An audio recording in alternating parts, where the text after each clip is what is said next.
Muling idinaos ang Pistang Kalabaw bilang pagpupugay sa dakilang kaagapay ng magsasaka at bayan sa Philippine Carabao Center ng CLSU Science City of Muñoz na may temang Technomart for Silage Production Field Day na dinayo pa ng mga magsasaka mula sa malalayong lugar tulad ng Cagayan, Isabela, Pangasinan at iba pa.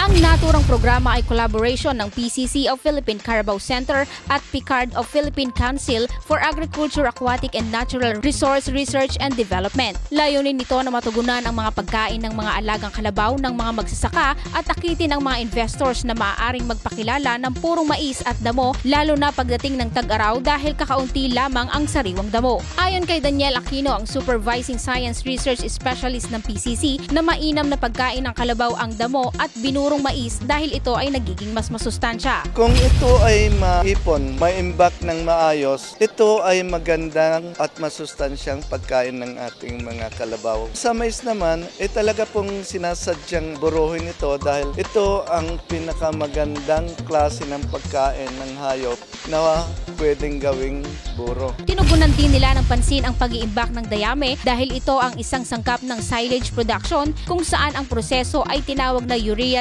treated revises raw upang turuan ang mga magsasaka kung papaano ma-enrich o madagdagan ang sustansya ng dayame dahil sa 100 kilo ng dayame mayroon lamang 4 na kilong protina. Ngunit kung ito ay madadagdagan ng pulot at urea, mas mapapataas ang protina ng dayame mula 4 hanggang 7%. Maliban pa dito ay mas lulusog ang kalabaw na nagpuproduce ng gatas. May mga kagamitan naman na ipinakita ang PCC na siyang paraan upang mapadali ang paggiling ng damo at mais at tinawag na forage chopper mula sa ibang bansa at isang locally fabricated tulad ng traktor na gilingan na mas mura ang presyo dahil gawang Pinoy. Kabilang sa mga magsasaka na nakipagkaisa ay nagmula pa sa La Union, Cagayan, Isabela, Pangasinan, Bulacan, Pampanga hanggang Naga City. Sa lawak naman ng nasasakop ng PCC na ikakampanya nito sa buong Pilipinas ang kanilang mga programa dahil binubuo ito ng 13 centers nationwide, 5 sa Luzon, 4 sa Visayas at 4 sa Mindanao. At ang nakatayo sa ating lalawigan ang pinaka-headquarters ng mga naturang PCC centers. Ayon naman sa ilang magsasaka na marami silang natutunan dahil ang ilan sa kanila ay sasabak pa lamang sa negosyo na nagmumula sa gatas ng kalabaw. Tulad po ng pagsasilage ng